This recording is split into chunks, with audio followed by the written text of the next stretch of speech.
Right, ఇంకా మరో news చూసుకుంటే రైట్, ఇంకా రుణమాఫీ పైన కూడా చాలా వరకు ఇటు బీజేపీ కావచ్చు, కూడా బీఆర్ఎస్ కావచ్చు, సో చాలా వరకు ఆందోళనలు వ్యక్తం చేస్తానే చాలా మందికి రైతులకు రుణమాఫీ రాలేదు అని చెప్పేసి.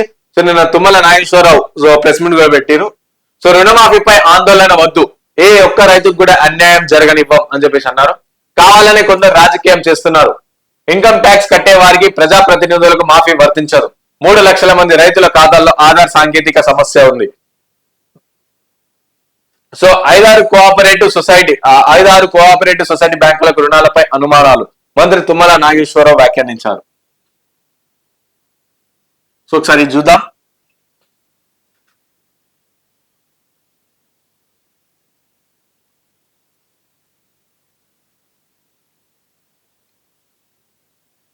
రైట్, సో రైతులకు రుణమాఫీ కాని పరిస్థితుల్లో ఏదైనా సాంకేతిక సమస్య ఉంటే రైతు వేదిక వద్ద ఓ అగ్రికల్చర్ ఆఫీసర్ ఉంటారని, అక్కడ తమ సమస్యలు పరిష్కరించుకోవచ్చని వ్యవసాయ శాఖ మంత్రి తుమ్మల నాగేశ్వరరావు స్పష్టం చేశారు.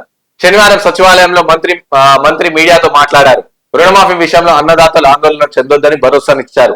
ఒకే కుటుంబంలో 4 ఖాతాలు ఉంటే 4 అకౌంట్లకు రుణమాఫీ అవుతుందని తెలిపారు. రుణమాఫీపై కొంతమంది కావాలని రాజకీయం చేస్తున్నారని, వారి వల్ల రైతులు ఆందోళన చెందుతున్నారని చెప్పారు. సెప్టెంబర్ లోపు రైతుల ఖాతాల్లోకి మాఫీ డబ్బులు జమ అవుతాయని పేర్కొన్నారు. 3 లక్షల మంది రైతుల ఖాతాల్లో ఆధార్ టెక్నికల్ ఇష్యూ ఉందని వెల్లడించారు. సో 3 లక్షల మంది రైతుల ఖాతాల్లో సో ఆధార్ అండ్ రైతుల ఖాతాలకు సంబంధించి టెక్నికల్ ఇష్యూ ఉందని వ్యాఖ్యానించారు. సో ఇన్కమ్ ట్యాక్స్ కట్టే బడాబాబులు ప్రజాప్రతినిధులకు రుణమాఫీ కాదని తేల్చి చెప్పారు. ఒకే ఒక్క రోజు 500 ఖాతాల్లో రుణం డబ్బులు జమ అయ్యాయని, వాటిపై విచారణ జరుగుతుందని, 5-6 కోఆపరేటివ్ సొసైటీ బ్యాంకుల రుణాలపై అవమానాలు ఉన్నాయని, అవి 2000 ఖాతాలు ఉన్నాయని చెప్పేసి పేర్కొన్నారు. సో ఏ విధమైనప్పటికీ సో రైతులు కావచ్చు, అన్నదాతలు కావచ్చు ఆందోళన చెందొద్దు. సో మీకు ఏమైనా సరే డౌట్లు ఉన్న సమస్యలు ఉన్నా మీ అక్కడ ఏదైతే అగ్రికల్చర్ ఆఫీసర్ ఉంటారో రైతు వేదికల దగ్గర అగ్రికల్చర్ ఆఫీసర్ అక్కడ మీకు అందుబాటులో ఉంటారు. సో వెళ్ళి అతనితో మాట్లాడి మీ సమస్యకి పరిష్కారం తీర్చుకోవాలని చెప్పేసి చెప్పారు. అండ్ కొన్ని ఇంకా మెయిన్ గా ఏంటంటే ఇన్కమ్ ట్యాక్స్ కట్టే వాళ్ళు కావచ్చు, లేకుంటే ఇటు ప్రజాప్రతినిధులు ఎవరైతే ఉంటారో సో వాళ్ళ ఖాతా వాళ్ళకి రుణమాఫీ కాదని చెప్పేసి తేల్చి చెప్పేసి